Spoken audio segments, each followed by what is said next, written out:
What's good, party people? This is According to Woods, and I have the honor and pleasure of having, my good brother. He is my Gym Crashers compatriot. He is the principal host of the Gym Crashers podcast that you can catch on the Free Admission channel, both on Facebook and YouTube every Tuesday night. He's the one and only John Arredondo, better known as Dondo. Dondo, what's going on, my man? Yeah, just good to see you. It's been some time, so happy to be here. It has been, man, and it's weird, right? Because like I literally did Gym Crashers. I think it was a Tuesday in early March. I want to say, because I want to say it was like March 9th through 10th, right? Something About right, that. Yeah, and right. Did that Wednesday, kind of went about normal day, and then shit shut down like later that day. And then I'm actually, it was a little bit further because there was a lights out extreme fighting championship card that was supposed to happen at Commerce Casino. We were both supposed to be a part of, and I think on Thursday, my wife was telling me when I would go out to work, like, hey, just fucking be safe, be careful, whatever. And I'm like, yeah, I do driving shit. So I was just like, I was just like, yeah, it's an occupational hazard, right? And then I think I met with Steve Bash on Wednesday, right after Gym Crashers, and he invited me down to Commerce Casino to cover the weigh-ins for Lights Out, and then Friday was supposed to be the Lights Out card. I get to Commerce Casino about 11, right around this time, right?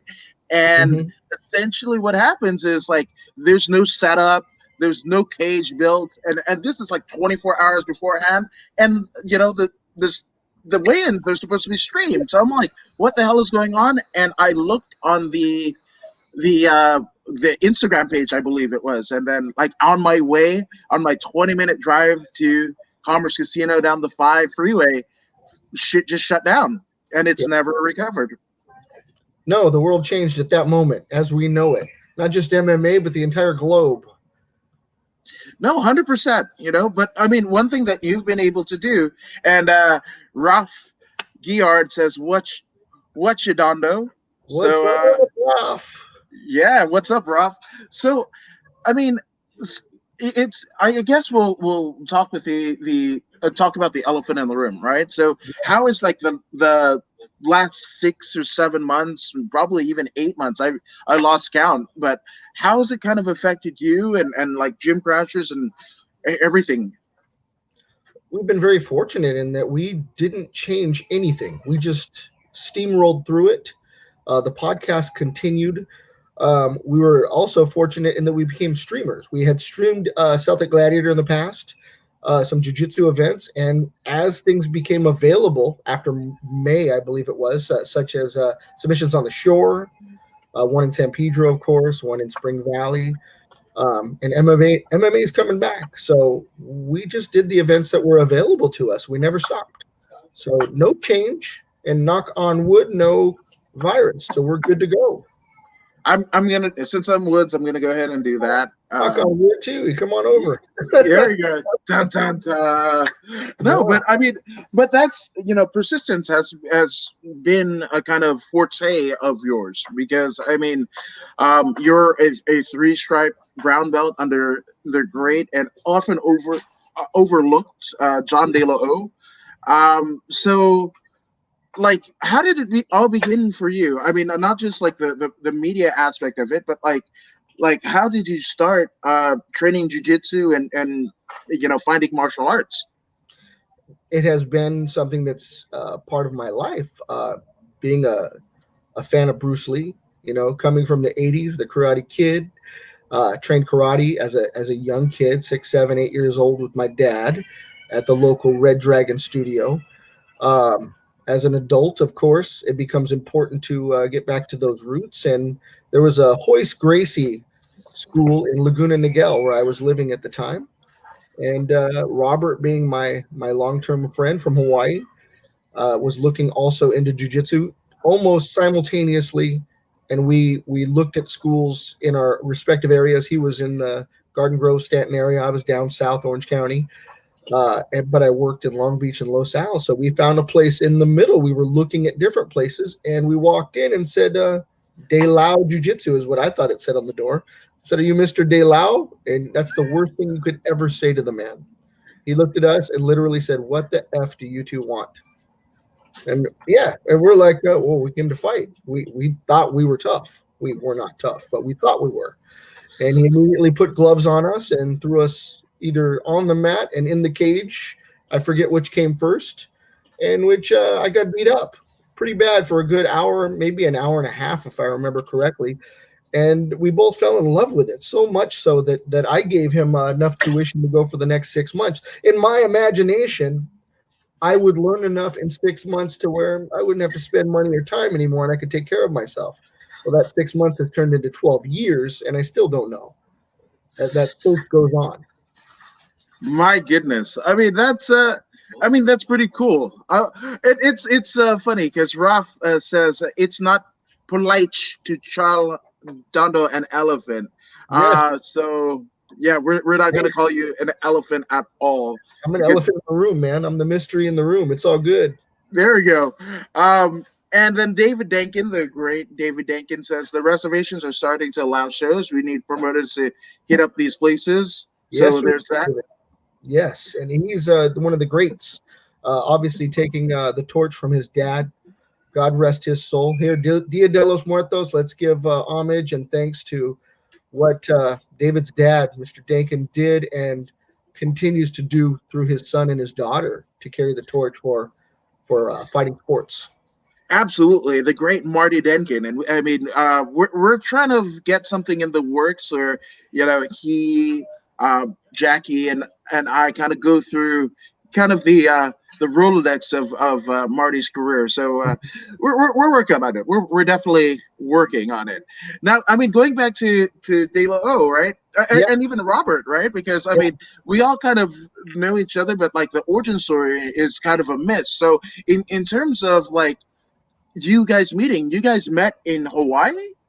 Robert worked in a little town called Nanakuli on the west shore of Oahu at a Papa John's. At that time, I was already a hotel guy working, at the Ilikai in Ala Moana. So I would get my pizzas on that side because there would be surf over there. And and I believe it was all subconscious that I was getting my pizzas from this guy. And it wasn't until a year after 9/11 he had moved to California, and this Hawaiian kid walks in, big old afro, kind of looked like Maui from the Moana movie. And we start talking, and we became instant friends. And then I realized where I had seen him before. Sometimes you don't realize, but you recognize someone. And I'm like, "You're that guy. You're the pizza guy." And he's like, "How did you know that?" And I said, "Because I used to get my pizzas from you." Because he'd make specialty pizzas that weren't on the menu because, me and Robert like to eat. So he would throw in additional items and make, funky stuff and make it happen. And we slowly worked our way up together within the hotel company that we're in. And one day he came to me after about, I believe it was 15 or 16 years of being with the company. And he had already married his wife that he met at the company. He had already had 2 children, has a mortgage, has a beautiful 3-story home, and says, "I want to quit my job, the job that I still have today." And I said, "Are you out of your mind? What are you talking about?" And this is all in the jiu-jitsu dojo that we conduct our show in at Delo Jiu-Jitsu. And he said, "I want to start a podcast studio." I said, "I don't know what that is, but it doesn't sound very smart." And he immediately told me, "Hey, I'd like you to do a show." And I said, "I want to do comedy. I think I'm a funny guy." Seldom do I ever bring up the fight world or jujitsu or anything of that nature into my life or talk about in public. So I just wanted to be a comedian, which I think I do an average job of. I try to be funny. So that was my job, and I started to develop a show. But before that could happen, a couple of our friends wanted to do an MMA show, and they put it together, and it was so dry and boring. And I was in the room at the time for their first show that Robert said, "Jump in there with the guys," because they're our brothers at the time. We're tight. So I jumped in only to give it color and flavor and comedy. And that show ran its course. It was okay, but I didn't belong, and I knew I didn't belong. And I said, I want to do my own thing. And Robert said, what do you want to do? And I said, wouldn't it be unique if we could go out and find out what other people are doing at other dojos? Because we knew, but we didn't know. You have to get in there and you have to train with them to find out. Are you doing sambo? Are you doing jujitsu? Are you doing catch wrestling? Are you adding boxing, or is it only kickboxing or Muay Thai? What makes your school different? Because there's so many different ways to look at the mixed martial arts game. And my idea was something called Crash Course, which when you type in Crash Course on the internet, you can get a crash course in brain surgery, crash course in mathematics, crash course in driving. So Robert said, that's not going to work, because every time they type in crash course, no one will find you. So then, coming from the fight world, we know the determination between dojo and gym. A dojo is where you learn to fight. A gym is where you pump weights and you get in shape. But some people don't know that. So I wanted dojo crashers. Robert had convinced me it's not going to work either. Nobody knows what a dojo is outside of the fight world. So we came up with gym crashers. And so on. And so many years later, with all my co-hosts such as yourself, Maria Rios, Miguel Perez, Joey the Bull, who I call Joey the Unicorn. He's the one-horned bull.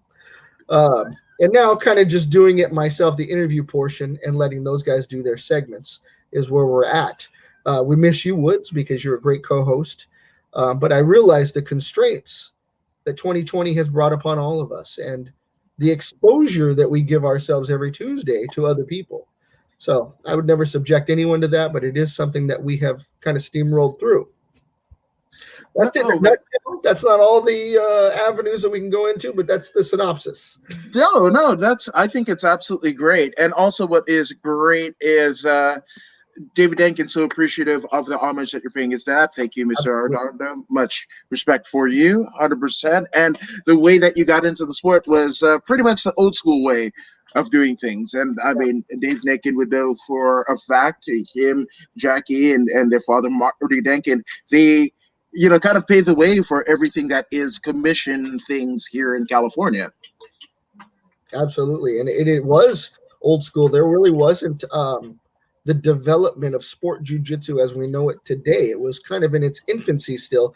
So it was more of a Vale Tudo style school. The way John De La O conducts himself is that jiu-jitsu also belongs with striking and kicking and kneeing and elbowing and takedowns, things that are not so involved with sport jiu-jitsu as we know it. So it was a different world. So yeah, we went through all of that, and now I've seen the change in the evolution. Not that there's anything wrong with it. It's actually the sports side of things is exciting in that it has evolved in something different. The submissions are growing and changing, and wrestling's being incorporated, and sambo's being incorporated, and judo. So the world as we know it has changed, and it will continue to change. So I love that. The new school is cool too. No, 100%. And to you, your influence on in all things Bruce Lee, Raf says nothing says adulthood like playing with Bruce Lee's memory. So 10 points, Raf.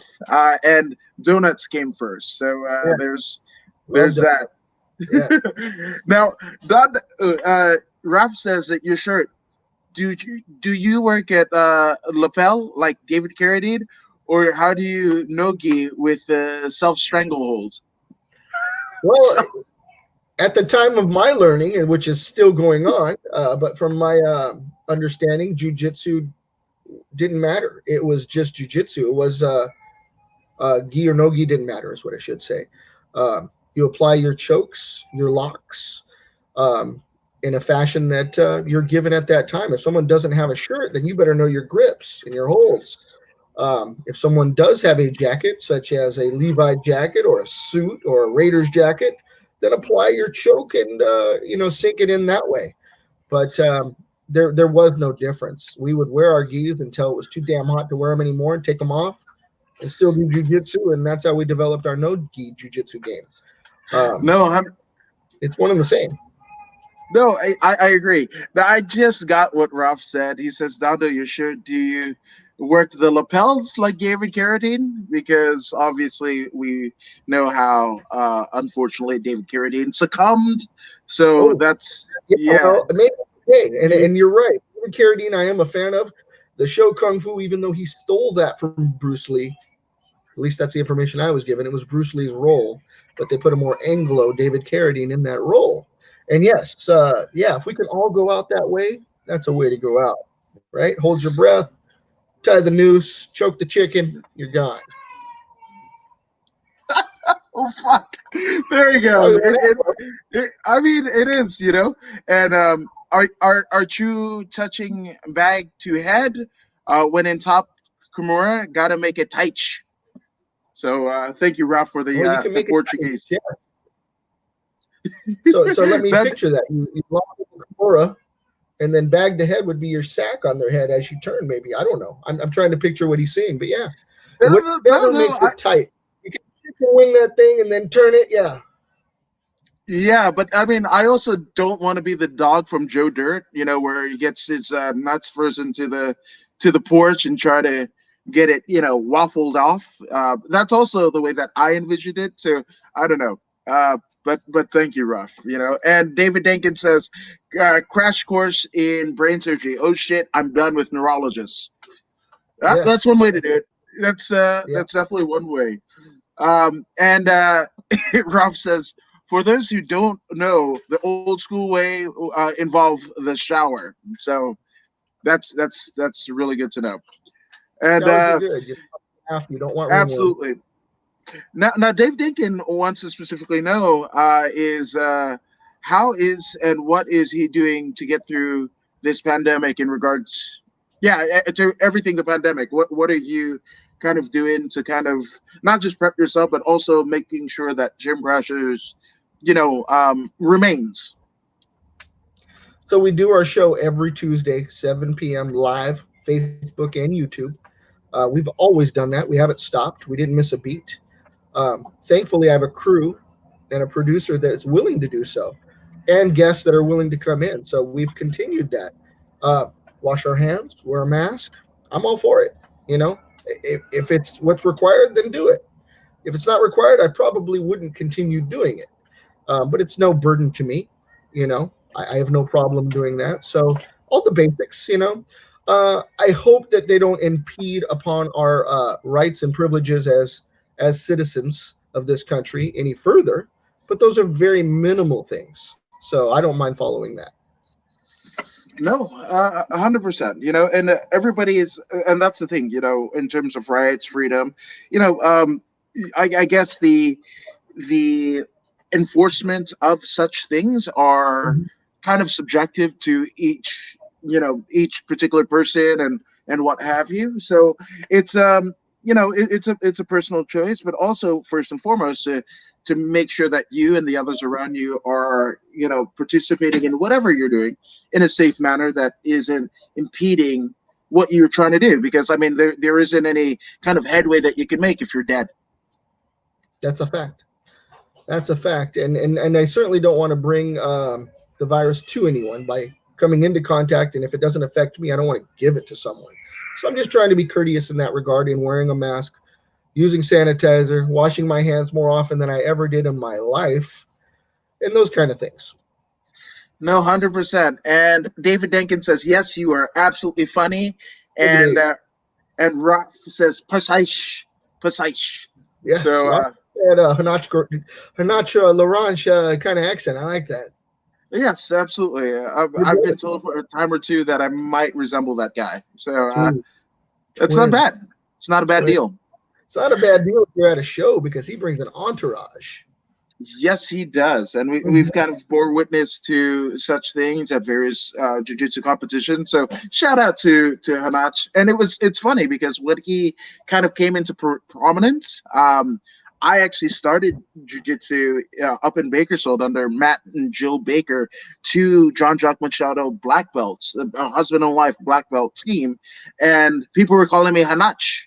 And I'm like, what the fuck is that? And then they showed me the YouTube, and I was like, I get it. I kind of do look like that guy.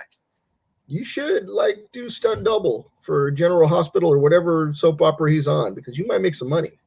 You might have to get out windows, but Yeah, I might have to stunt for that guy, and he's avoiding child support like a motherfucker. So Yeah, as a father of four, that might not be the best of ideas.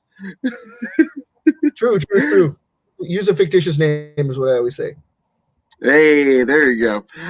Now, okay, so in terms of you were talking about the Jim Crasher show specifically. So, I mean, it's kind of cool because like you and we kind of had like a similar kind of starting point, right? I Yeah, would say I can't I would say even like 2016, right? That was right yeah, about the essence of Gym Crashers, right? So you were saying yeah. how kind of the shelf life for the show that you're on, it was going to essentially become stale, and you didn't fit that role. So when you're kind of mulling around like Dojo Crashers and then what ended up becoming Gym Crashers, like what was the process like? Like, I mean, was it like, oh, I got to find a studio? Like, what are we gonna do? Like, how was? Well, take us to the origins.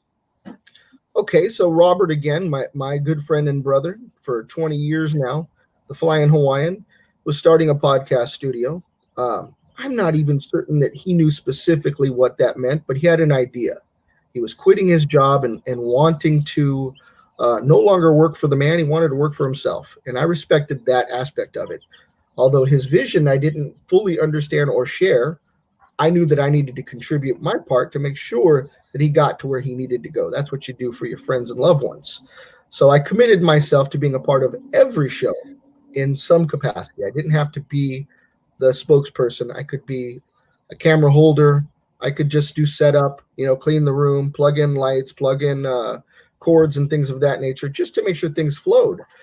So, and I did that, and the show that he was doing was called Full Contact Fanatics. I was a part of that, not initially, but at the second episode and through the beginning of Gym Crashers, I was a part of that show. So, again, that may have been the pivotal point. Once Full Contact Fanatics ended, I was starting to go out and do Gym Crashers out in the field, so to speak. We'd go to dojos, we'd go to training academies, we would go to gyms and train people. We were filming this, and this was more of a recorded and edited version of what we do now.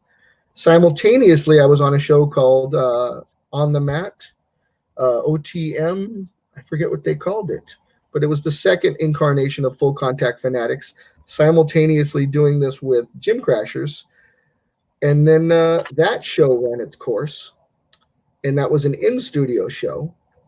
So instead of being able to go out, we came up with the idea of bringing guests in because at that time, our studio, which was owned by Robert, was connected to a mini dojo, we called it, which was owned by me, and I was teaching jujitsu there. So we combined the two. We brought guests in. They could actually do instruction or teach a move at that time for the early Gym Crasher shows. And of course, I was in the next room doing the podcast, so we could go back and forth and still do Gym Crashers instead of them, or instead of us crashing their gym, they were crashing ours. So it worked. And then that place closed. And that brought us to Delo Jiu Jitsu, which is our home, and very thankful to be a part of John Delo's family and student there. So he opened up a room for us. So now we have our podcast studio at Delo Jiu Jitsu on the second floor, which of course you were a part of. And I think you came, of course, to fight to win. So you knew about the mini dojo and the podcast studio that was there. So that was our first incarnation. So Robert has been holding down quarters in very similar areas. We were in Garden Grove. Now we're in the city of Stanton at Delo Jiu Jitsu, conducting our interviews and doing our shows, in which John actually has a show that you were a part of, a wrestling show, a wrestling focused show, because his roots are not just jiu-jitsu, but pro wrestling. So he does the Royal Ramble every Wednesday night. So, man, we do stay busy. And John's opened the doors to us to continue doing Gym Crashers. So, again, in a gym, keeping it real, at a jiu-jitsu training center. So, and not just my home for jiu-jitsu, but my home for the podcast as well. I love it. I love it. And I mean, how influential, not just, I mean, uh, John De La O, which again, he doesn't I mean, in many respects, his lineage and everything kind of gets overlooked on the grand scheme of things. But even the fact that you guys, you had the mini dojo, and that was essentially an affiliate of De La O Jiu Jitsu, and I mean, there's a litany of other people that kind of share that lineage, but I mean, again, it doesn't get talked about as much, and I think that's a shame. But also, Robert Simerson, shout out to Robert, because again, if not for him, we wouldn't have connected. I mean, like again, whether it be Royal Ramble, whether it be any incarnation of the Free Admission Channel, that is the mastermind. Yeah. And again, like you were saying, it to walk away from like a I don't want to say cushy, but I mean it is a guaranteed paycheck and mortgage and everything that adulthood brings you, kids, Mm-hmm. wife, all that jazz, to go like, no, I'm gonna do me. That's woo, good lord. I can't even imagine, but to an extent, I mean that's kind of what the situation where 2020 has brought a lot of us. So Sure. I mean that's where I am now. So it was kind of taken away from me, but he kind of made what would normally be an unceremonious kind of avenue and made it ceremonious. Like, I'm gonna fucking do this, and that's just that. Mhm. So shout out to Robert. Shout out to Robert. He is the man. And again, we've done obviously the Gym Crashers, the Full Contact Fanatics, the OTM show. He had a stripper comedy show for a long time that did very well called Tales from the Pole. That was an interesting one. And he did a show at Tron Jones, who was a comedian. Another very interesting one. So they're all on the Free Admission Media channel. And one point I forgot, we did the mini dojo.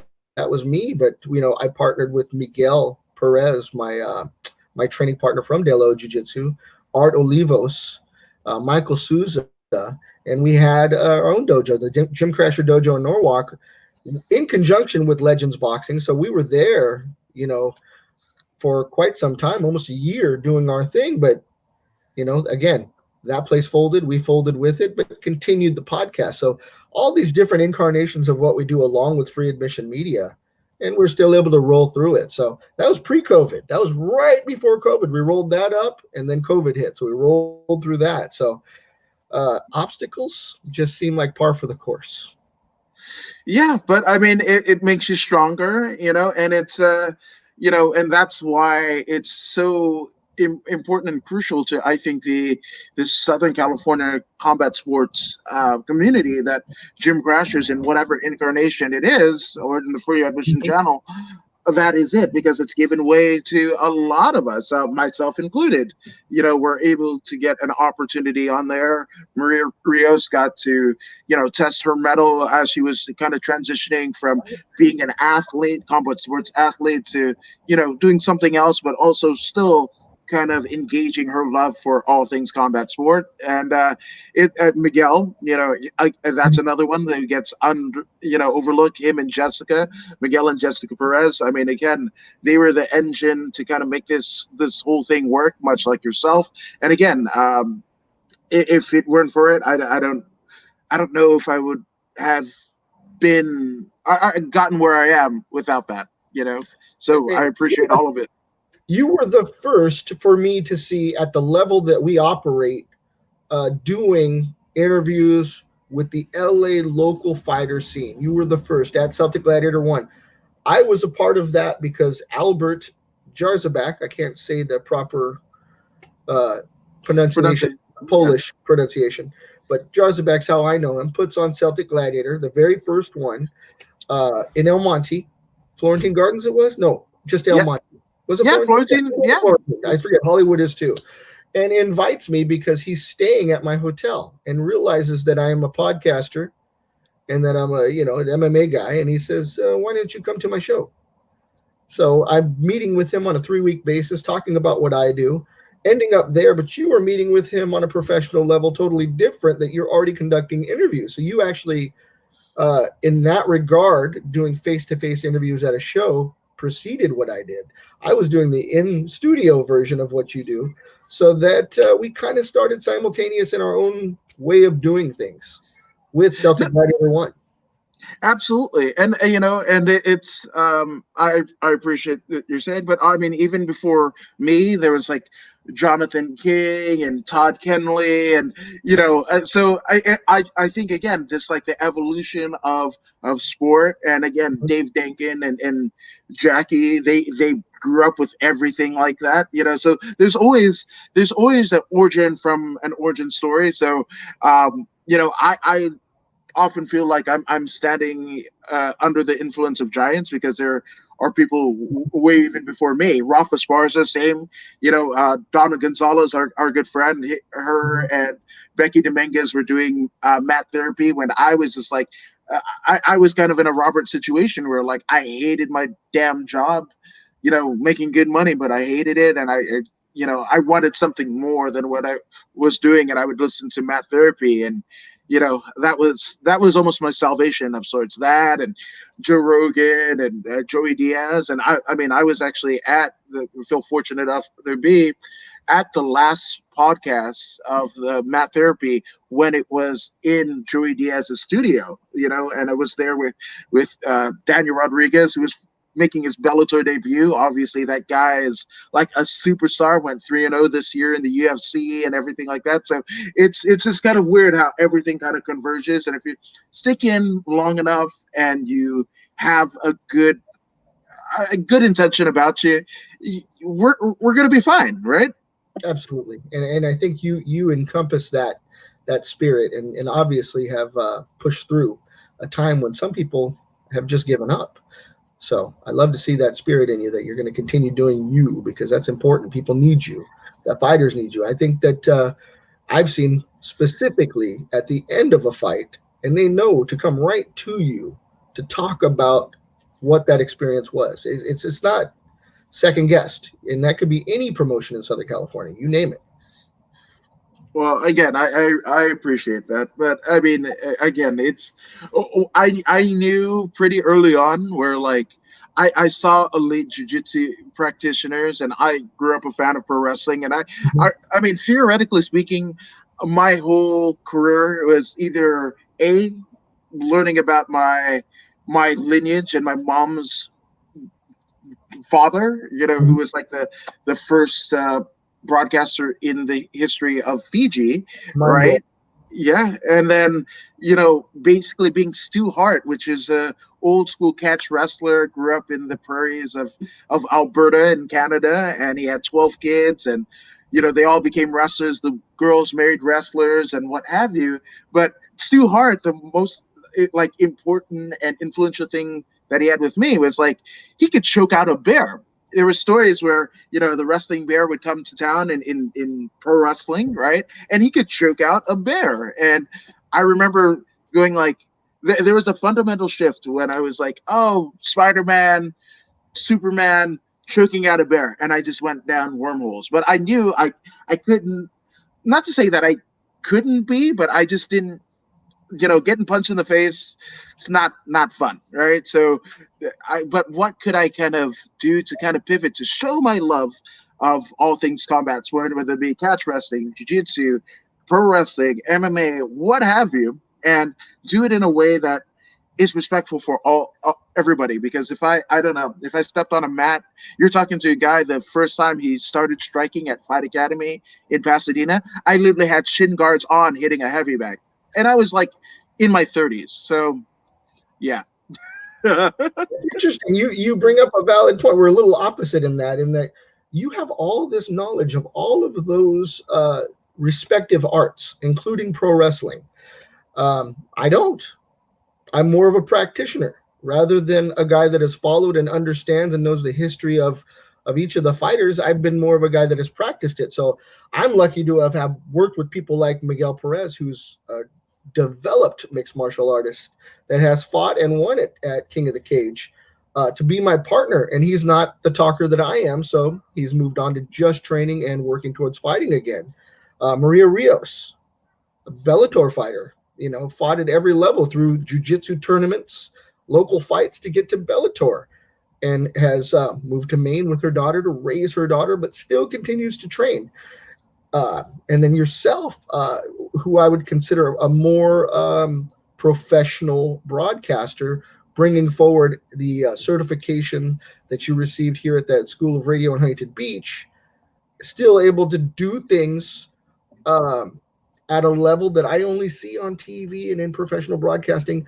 Not that we're not there, but I always wonder where we're at, like you do yourself, and that maybe we weren't there, but did we get there? Because we get the top level people. So I'm with you in that regard. I'm still humbled by the idea that people talk to us, people come and see us, people like to be a part of what we do. So I'm so humbled by that, and by you and your certification even bringing that legitimacy to my show. So that was awesome.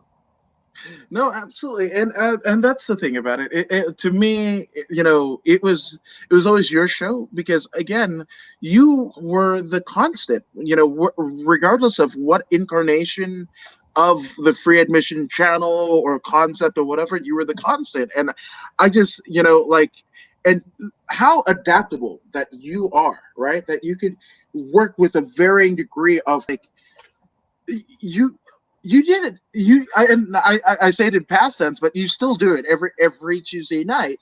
But I mean, how well, I mean, this almost speaks to your jiu-jitsu prowess, where you're able to kind of take what people have, and you kind of help shape it and bring it along, and then sometimes you kind of regress back, and that's not a bad thing. But like, if somebody's a talker or whatever, you'll just pepper in things. You do it so masterfully that I don't even think you give yourself credit, because again, you know, there's been 5 or 6 different hosts, but you've been the constant, and you've been able to work with all of the styles, and all of our respective unique styles are very different, and you've been able to kind of make it all work. So again, I appreciate you in the highest degree.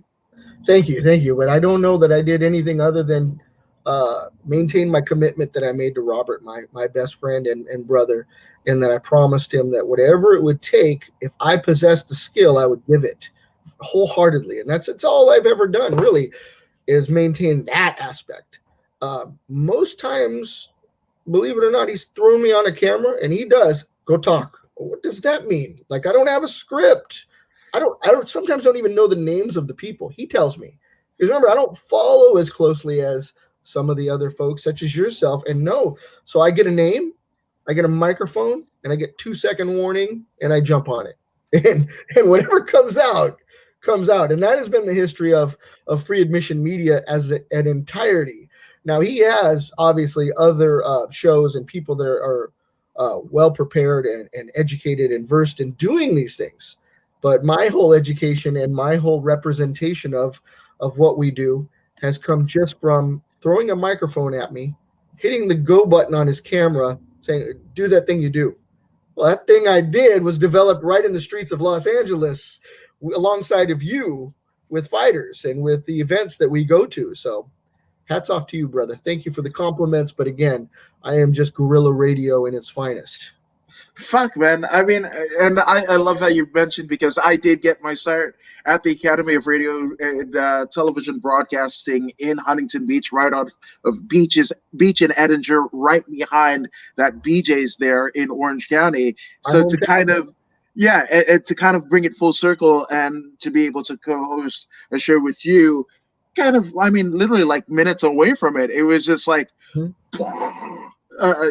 mind blown, mind We're blown. not done. We're not done, Woods. I don't want you to think for any moment we're in a transitional stage. If and when that vehicle of yours can get to Orange County, you're on the show. It's always been your spot. That has never been an issue. Just a matter of getting the 50-mile distance or whatever it is from LA to Orange County. And that's not Yeah, easy. That's not easy. So I don't ever want anyone to think that there was a chapter that had closed. No, the chapter just had no, written itself, waiting. absolutely. No, 100%. And like I said, I am very much like, I earned this, right? I'm very much a gym crasher through and through. And regardless of, what I do, I will always be. And again, that's something, I might not have a three-stripe brown belt, but like, I've got this hat, and I've got the content that we all created together. And, and that's kind of it too. It's just kind of being able to find myself, by not having that, and going like, what can I do? What kind of impact that can I make? Which, you know, again, getting there, getting there, but I'm so thankful for, just the opportunity, because I don't know. Yeah, I don't like to think about myself, if there was no Gym Crashers, or if I wasn't a part of it. You know what I'm saying? Because Don't do it. Think about yeah, what's moving forward. Let's get past all this. absolutely, 100%. And speaking of passing, right? Uh, Ralph says, try bringing on Danaher or Marcelo Garcia's DVDs, my brother. So there's that.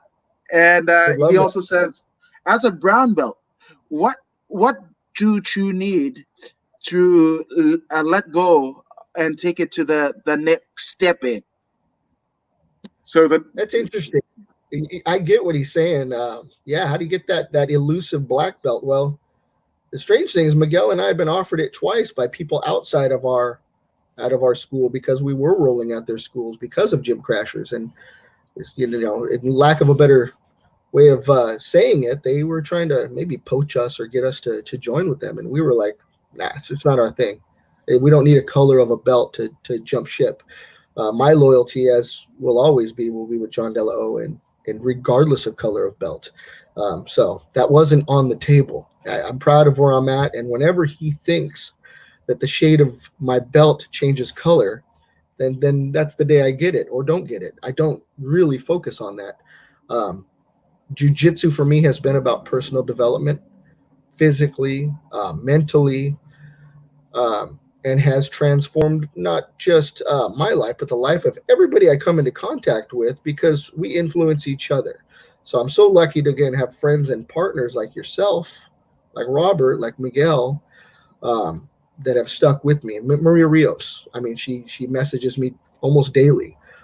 You guys are part of that growth, and it's not a belt color. It's a life experience, and it's our personal goals. So although I put a lot on Robert and say I've committed and I've done a lot for him, forget it. We already know about that part. It means a lot to me to be able to do this. So when you asked me, I was very honored. You're my friend, but you don't have to have me on your show. So thank you for that. It's an honor to be here and to come back and talk about what we've been through together. Lots of hope for the future. You know, I think we're getting past all this BS. So I'm happy to come back and talk to you about this, and let's see what we can do in 2021 because we're just about done with 2020. So let's get past this election. Let's enjoy the holidays with family, friends, and loved ones, and see what's around the next corner, which is 2021.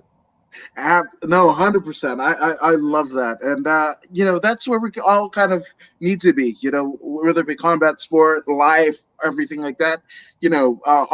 Obstacles will always present itself, right? But figuring out who you are to kind of get over those obstacles, and um, be able to develop yourself. You mentioned about the personal development, and in terms of your jiu-jitsu prowess and what have you, and that's what we all need to be.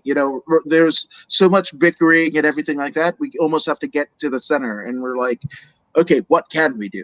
And what can we do? It might not be the thing that we had yesterday or the day before or what we thought we had, but we have to have some semblance of tomorrow. And what can we do right now to make sure that tomorrow looks a little bit brighter, even if incrementally, just a little bit brighter than it was today? So right, I like the way you put that. Yeah, just incrementally, we're going to get there, and that's what it's all about, grinding. So I think you embrace that grind. So I love that about you, Woods. Appreciate it. But, I mean, there's so many things that I appreciate about you, and I mean, you're wearing a suicidal tendency shirt. I mean, I, like you, grew up listening to them, and one of the coolest kind of moments of my career is like going to CFL, the California Fight League, up in Victorville, and essentially getting to patron of Suicidal Tendencies show live, and then doing interviews with you that night. And it's just like, that's exactly it. I got to mosh with my son to Suicidal Tendencies, and I'm like, that's me. Fuck it, like that's it. So I gotta ask, like, have there been moments or any interviews? I know the interviews and podcasts are like your babies, and it's hard to pick one. But I mean, is there one that you're just like, holy shit, man, I'm really doing this? Like, was that an interview or a podcast that you did, or one that you you liked? I think that, as you know, we become more comfortable with microphones and cameras on us over time. But I remember specifically having to interview Gokor. And I was like, Gokor, yeah. I interviewed Gokor early on. I wasn't very seasoned at all. My questions were not rehearsed. And pulling things just out of my behind was not an easy thing at that point. So, yeah, I interviewed him, and it had to come straight from the heart as a grappler. So I had to drop the role of interviewer, journalist, and just speak from the heart as Gokor Chivichi, and you were here, and you are maybe one of the most pivotal people, Gene LaBelle being the other one, in bringing grappling to the forefront of where it is now. Obviously, the Gracies had to come from Brazil to really bring it where it is, but those dudes were doing it before the Brazilians brought it, and I would even say before it was cool. They did it because it was the way. So yeah, that was heavy. Gokor was heavy for me, and yeah, it was an interesting thing to have to muster myself to approach it from my jujitsu and martial arts knowledge versus trying to just get through an interview such as a journalist. It was different, and it was heavy. No, I mean, oh gosh, and speaking of the lineage of Gokor Shavichian, I mean, you mentioned Bruce Lee, and Bruce Lee, he was taught grappling in essence by Judo Gene LaBelle, and I, Judo Gene LaBelle is again for those who just might do sport jujitsu and whatever. But if you do any sort of combat sports, especially here in Southern California, Judo Gene LaBelle is so pivotal because I mean the wrestling. I mean, his mom, Eileen Eaton, essentially ran the Grand Olympic Auditorium Mm-hmm. territory in the Yep. 60s and 70s as a woman promoter, having people like superstar Billy Graham, Andre the Giant.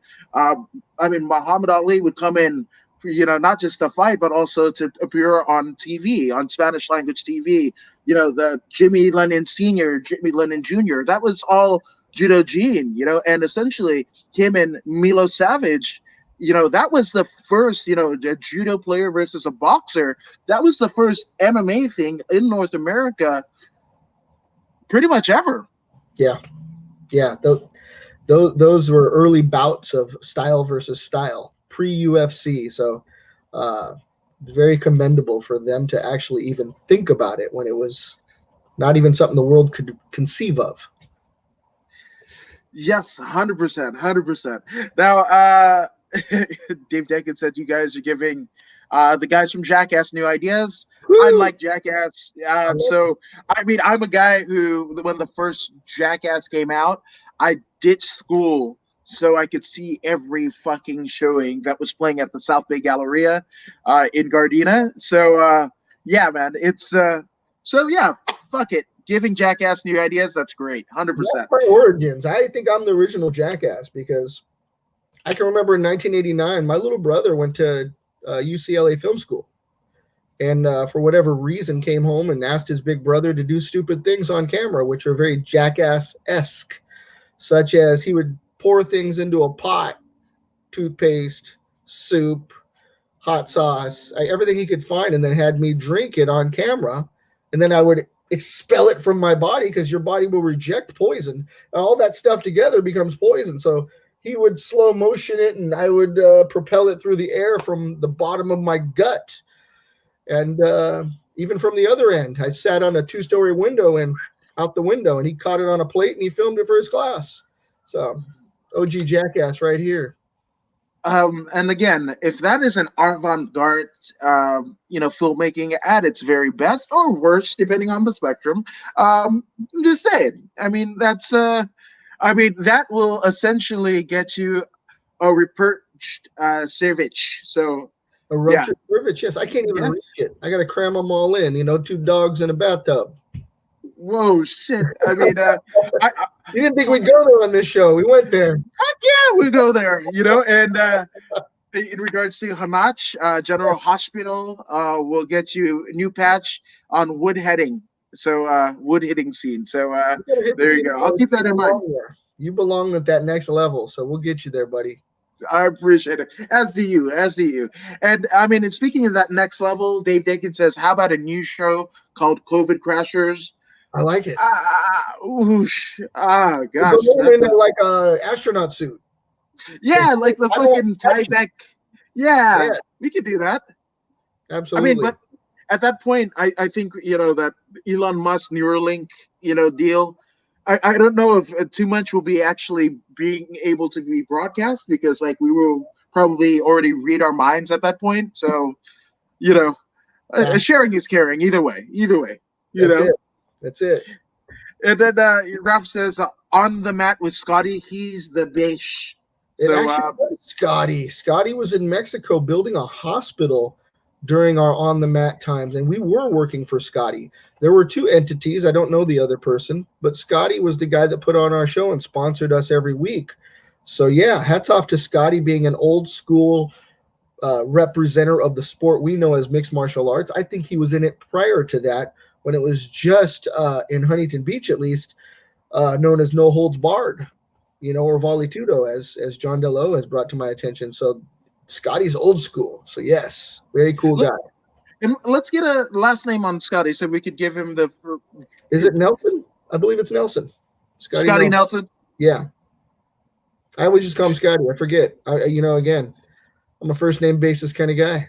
There you go. I mean, but shout out to Scotty Nelson and the OTM family, And in terms of 2020, there is no course without obstacles. Genius. 100% rough. And Yeah. and in regards to Albert, he says it's pronounced Jar Jar Binky. So Yeah. there's. Oh yes, that is his last name. There you go. There you go. And then David Dakin was at the Florentine Gardens at that very first show. Yeah, 100%. And it was pro am. Absolutely. We saw like Tiani Vale. There was a litany of people that have gone on to, I guess, I don't want to say bigger and better stages, but you definitely have seen a lot of the people that competed on that first show or even participated in some respects have gone into cool things in their respective careers. So, I mean, it's kind of cool that was like kind of ground zero for a lot of us. Absolutely. And it's interesting. I didn't realize it was, but we had talked before and then in searching my mind and my memory, I realized that those were the moments. That was the inception of kind of what and where we're at right now. What we do and where we're at right now. So yeah, I agree with you on that. Absolutely. And Dave Dinkin says, I think we need to have you both cage side commentating a show. I would love it.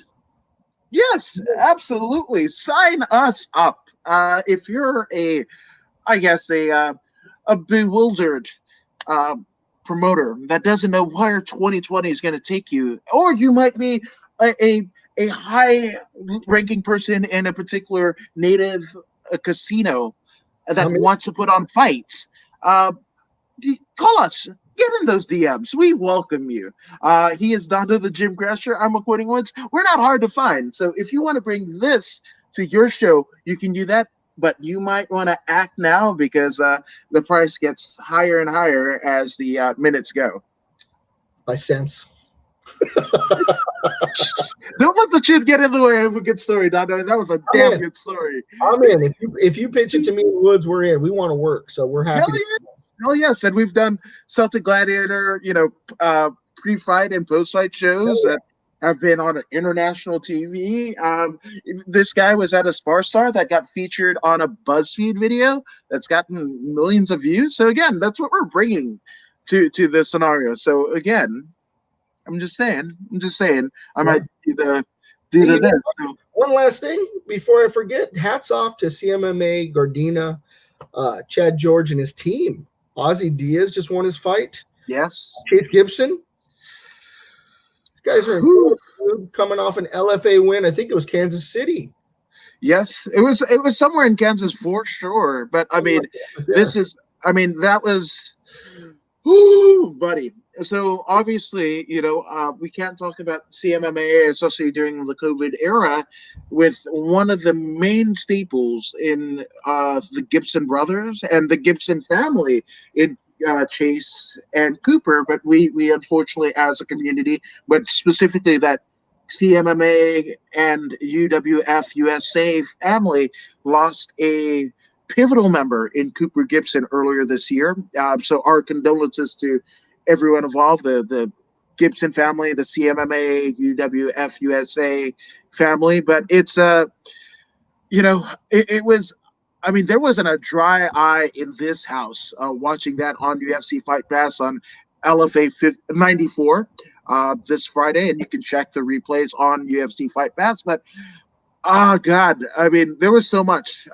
Obviously, Cooper and Chase were twins. Ozzy Diaz, a good brother to them both, as was Chad, as was the War Master Josh Barnett, and we all kind of collectively lost Cooper, but it was really felt in not just the gym, but also the Gibson family. So when Chase won, and especially the introduction where he shed his El Guerrero nickname and moniker, Yep. and became Chase and Cooper Gibson, a rechristening, and got to finish a really awesome Darce. Good Lord, it was Chad George signature. That choke is a Chad George signature. That is his headlock system. So, and hats off to Chad, because I really feel like he was pivotal in starting what the Gym Crashers do. He was one of the first places we went to. So, such a gentleman for inviting us in. No, 100%, 100%. So shout out to the savage one, Chad George. And Ralph says that Carlos Gracie Sr. was a Scottish government worker. It might be a Kanesh. So I'm just It's saying. true. They are of Scottish origin. That's a wild comment, but that's true. The last name Gracie is not from South America. Yeah, so again, in the words of the great Eddie Bravo, I will look into it. Yes. So absolutely, it's out there. Yeah. So and then Dave Dakin says, "Wow, Adam admitted to kicking a bag with shin guards. So proud of you, homie, 100%." And I apologize to Dave Dakin because I let out a particular Coliseum Gladiator story that fuck it, nobody remembers. So that story never happened. So there you go. And then Ralph says, I choose Rage against the Machine rather than Hole. So there you go. Yeah, me there too. You go. Hole's all right, but Rage is, pumps me up. Hell yes. And Ralph says, we can get you to black belt, my brother. All right. So, I like it. Over time, I don't wash my belt, so it'll turn black on its own. Hey, there you go. 100%. I love it. Wash their belt, I wonder about them. I don't wash mine. Yes, 100%. And then let's see. Loyalty, that is the shade change. That's right. Is your loyalty to you and Miguel's loyalty to John De La O. That is the outlier. It's like is a marriage. Yeah, that would be a dirty marriage, but yes, I'll agree with that term. Yeah, absolutely. Now, the incremental growth mindset is the embrace of the process. The process transcends, but is represented by the belt, 100%.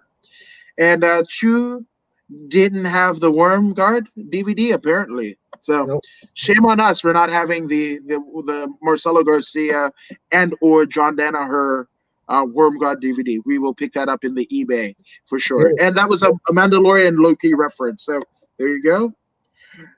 Gene LaBelle, the real godfather of the ground game, 100%, and grew up with him as my combat family, which I could only imagine. When people talk about like, hitting the DeLorean, right? The Back to the Future reference, and what time period would you want to go to? I definitely wanted to be in the Grand Olympic Auditorium when Judo Jean and Eileen Eaton and all of the luminaries there were kind of transcending and changing the game, whether they knew it or not. Yeah, he taught Mel Gibson for Lethal Weapon. That was the jiu-jitsu being taught there. I think Horion taught him as well. Yeah, 100% Horion did. Horion with the mustache, pre-UFC. Yeah. Crazy. Yeah, and Ralph says he like you the history, 100%. I respect that. And the commies call it arsh. So it is art. Yeah. It is art. Now, and David Denkin says that way to guinea pig up Dondo, and that's, I mean, that is but I mean, that's yeah, but I mean, you adapted, so readily, and I think it's, again, it's a testament to what you do, and then also your mindset, behind it, like, because you take great care and consideration of everything you do, whether that be literally, pardon the pun, on the mat, but on the mic as well. Thank you. I do my best, but sometimes it's not enough. We keep trying. Wake up every day, get back to it, and grind it out. 100%. And Ralph says the COVID crashers has already been done. It's called daycare. So that's a super spreader. Yeah, 100%. And I had to dig out my DVD player because Scotty put old school Greco-Roman wrestling DVDs in my gi bag. So damn. He's old school with that Greco wrestling stuff too. Yeah, I remember talking about that. He knows. Yeah, 100%. So Ralph, dude, I appreciate you, or gal, or canine, whatever you may be. We appreciate you jumping on here. And he says, if Wood Peachy the 10th, Dondo will come. I will. And that is fact. That is fact. We've pitched many a tent all over the Southern California region. Yes. Ooh, that didn't sound right. And CMMA handled their business. RIP Cooper Gibson, Camel family member too, 100%. Both the Gibsons came up within the Camel ranks, as well as Daniel Rodriguez and Tyron Flash Ware, and there's a litany of fighters that have gone on to brighter lights, but started out with Camo. Absolutely. Those are our friends and homeboys. We love Camo. Yeah, and I hope it was good for True, my brothers. Good, man. We make it always. Good. Absolutely. And I got to be at the Olympic growing up, watching some of the biggest fights ever, says Dave Denkin, Danny Little Red Lopez, Alberto Davia, Pepino Cuevas, my man, Tommy Hitman Hearns, and Sugar Ray Leonard. Holy shit! Talking about standing in the under the influence of giants. My goodness! I mean, David. Can we do the 3-way with David Denkin? I'd like to know more about that. We should, Dondo, because the thing about it is, I've been kind of there's a group chat floating around in the interwebs that basically involves me trying to cajole David Denkin and Jackie Denkin to do a show. And I thought the 3-person format might be a little bit oblong, right? Three, that's like, if you have 3 legs to a chair, you fall over, right? Yeah, so yeah. I think we should have a 4-person, you and me, go toe-to-toe with David and Jackie Denkin and talk about their start as well as their dad's lineage. I would love it. I would love that. And that would be something I would definitely be on for, because that is Southern California history right there. Rocky 1. Yeah. I mean, Dave basically just put out put a post about him seeing his dad in a particular, I think it was Rocky 3 as a referee. I remember seeing him in Rocky. I was like blown away. Yeah, and there's a litany of other movies that you can spot Marty, the great Marty Denkin. So shout out to Marty. And Dave Denkin says, I'm down. 3 people call in. 100%. We're gonna get this shit together, Dondo, like we always do. We do. We're gonna get. Yeah, 100%. Now, Dondo, I mean, obviously, it's hard to kind of look in retrospect because it's something that you are consistently doing. Every show, I mean, obviously, through COVID, the two submission on the shore events, a litany of other events, and doing the weekly show. But in terms of the impact, right? Looking at the impact, can you see where the Gym Crashers free admission brand has impacted positively the Southern California and even other regions? I mean, you guys did the Our Life CBD tour, and shout out to Mhm. Sean Lorma and Our Life CBD. But you guys went and took that traveling roadshow all across the Southwest. So, I mean, in True. terms of yeah, in terms of like the impact, are you proud of the impact that you have made in the combat sports scene? Yeah, yeah. Here's an interesting take on this. My jujitsu instructor, John Dello, did retire from MMA fighting. Um, Gosh, I think it was around 2015. Um, and in that time period, around 16, I got my brown belt. And I'm not one to ask, but I remember a discussion that said, "What does a person have to do to get their black belt?" And his statement was, "It's a contribution to your dojo because the time on the mat is already there to have achieved your brown belt, and to have gotten the stripes after that even added to it. We're just putting more time in."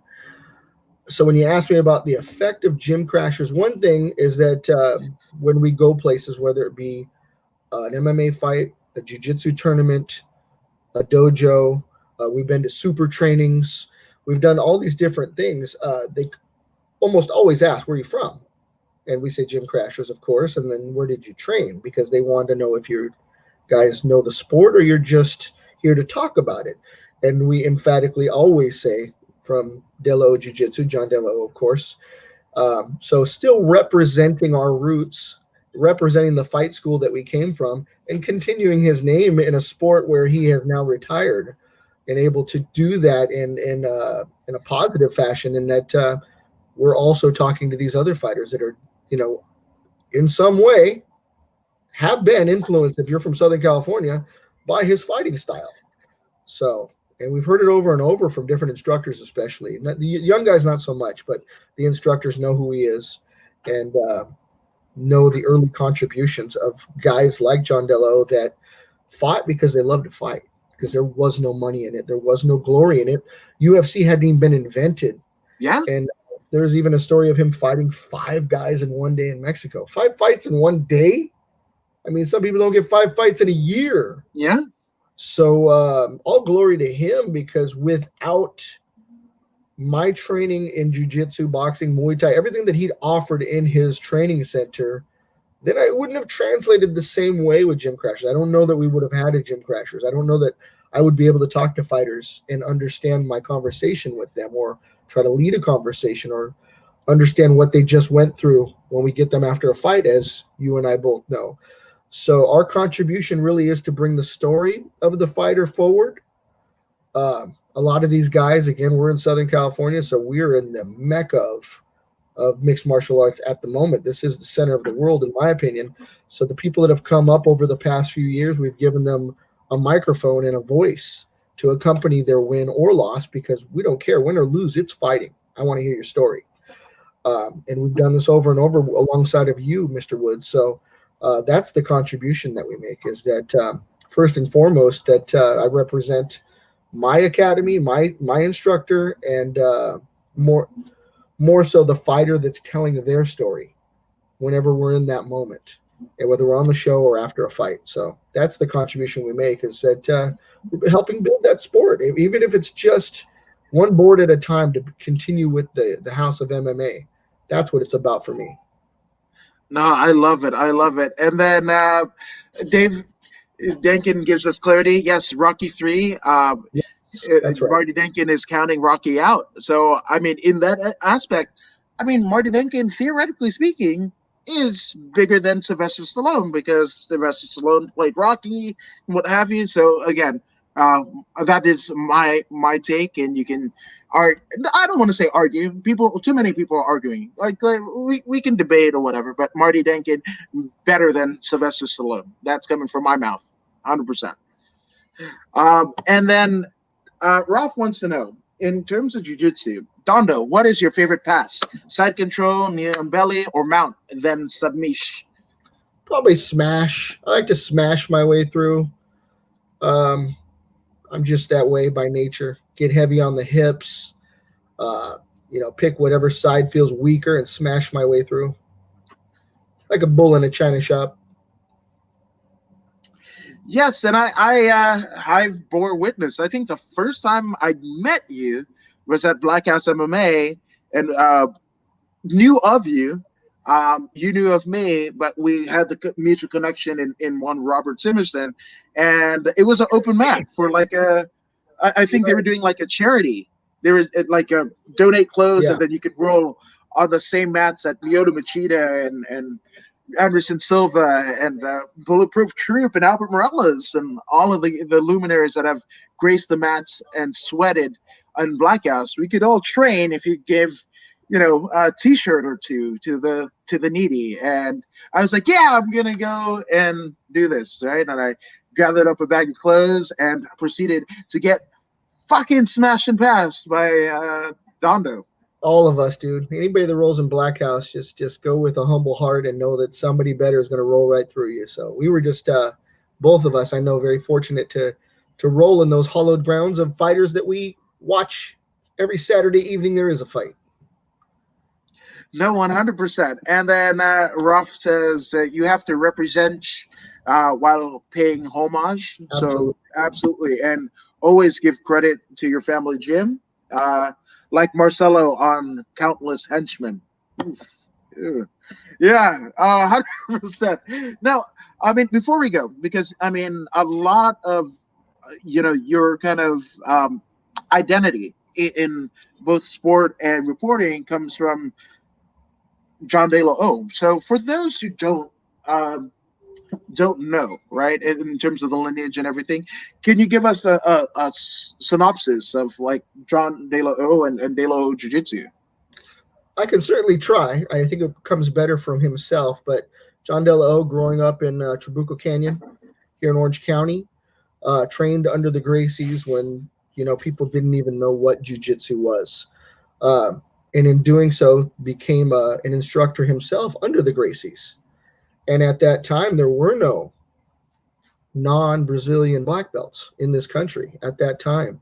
And John, being who he is, was already fighting and ready to go, and just went beyond whatever their constraints were, and became a black belt himself. Had it confirmed by other people such as Joe Moreira, um, and trained people such as the guys that started Next Generation, Chris Brennan. There's other guys down south, that I know, such as Adam Lynn, Russ Mura, those guys that trained under Chris. So a lot of times I hear, wow, that's kind of a connection, whether it's direct or not. So John's impact on early MMA, because he was in the sport, like I say a lot, when it wasn't even MMA. Like, that's a term that came about after John De La O had already begun fighting.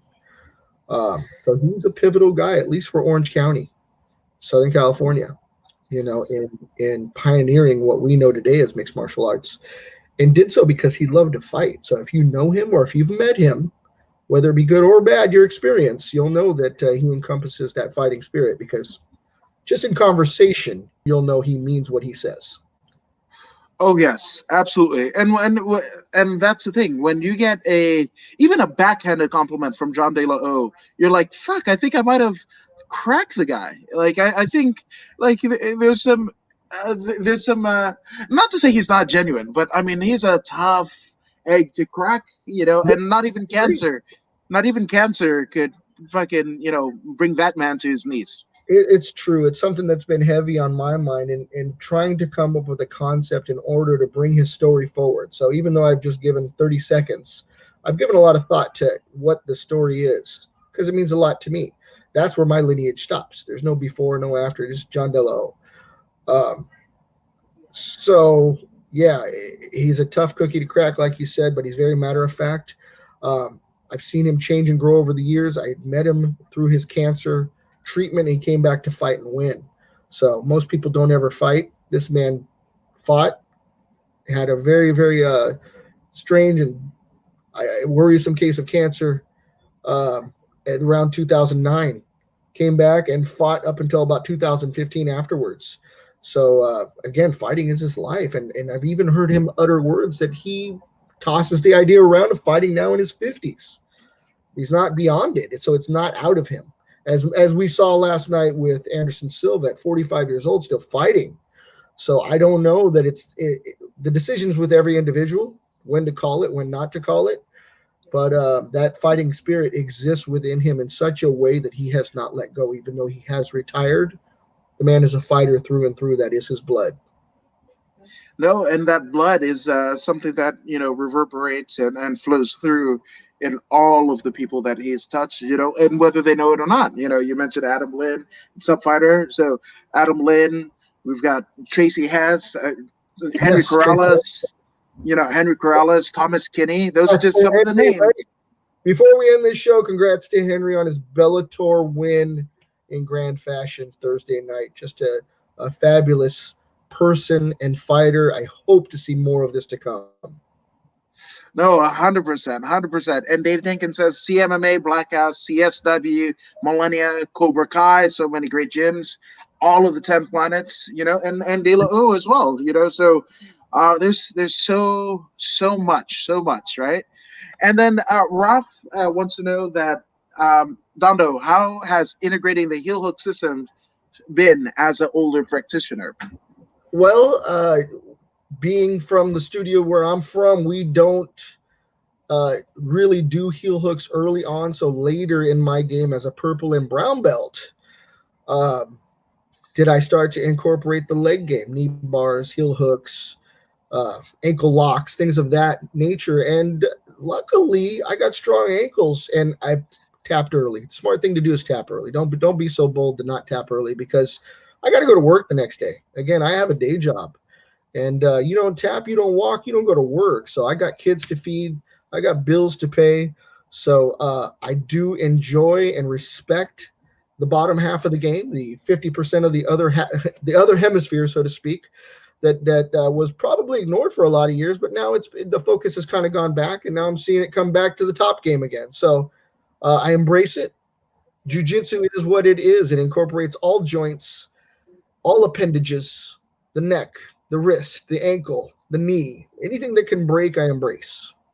And I want to learn how to break it. Yeah, man. And it's all about who's left. That's exactly it. So, Dumbo, I mean, before we get out of here, obviously there have been a litany of people that have influenced you. So I want to have you take some time to get some acknowledgments or shout out, as the kids say these days, to get some shout outs out of the way.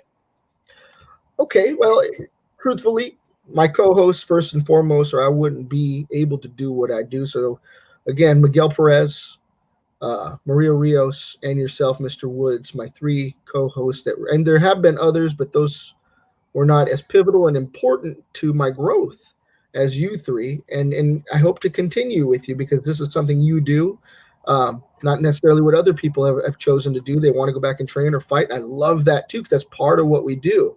So hopefully in the future we'll be able to broadcast together. I think that is going to happen.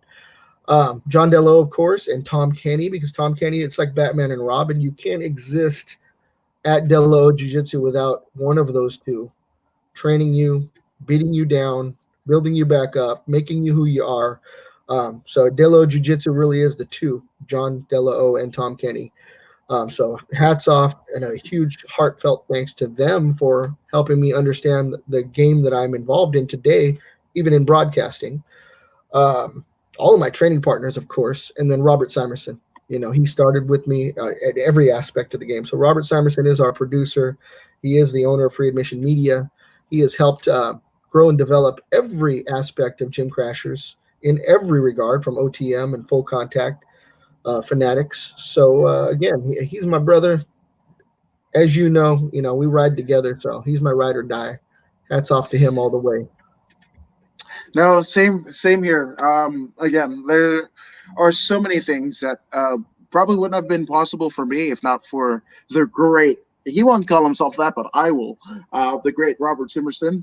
We give him a lot of flack, but that dude is just. I mean, the amount of tremendousness cannot be contained to this one podcast or any of the podcasts in the free admission media universe. I mean, he was just doing photography. Him and G Moa at Black House with Thunder Rosa, the former Yeah. NWA Women's Champion, and Blake Bulletproof Troop. You know, so I mean, again, the impact of that guy is so immeasurable that I mean, again, I'm just so thankful. So shout out to Robert.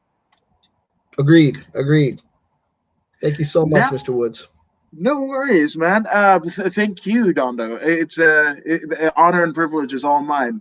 Now, for those who haven't found out more about Dondo and Free Admission Media, where can they find you and Free Admission on social media? I'm always at Dondo the Gym Crasher on Instagram. There is a John Dondo on Facebook. I don't answer it so much because I don't really go on there. Free Admission Media, Gym Crashers on YouTube and on Facebook. We are located on the second floor of De Lo Jiu Jitsu. Hit us up. We'd love to have you as a guest. And Mr. Woods, when you're ready, we're waiting for you. I cannot wait. I cannot wait. Dave Jenkins says, shout out to Dondo and Woods. No, shout out to you and your family, good sir. Again, we just appreciate you. And Ralph says, Os. So I agree. Os. He is Dondo, John Arredondo, the great John Dondo, and I am According to Woods. And if you haven't already done so, you might want to like, share, and subscribe this very link and channel with like-minded friends, and even probably people that you don't like. But don't just take my word for it. I mean, let's listen to Zeta Zang. Hey, this is Zeta Zang.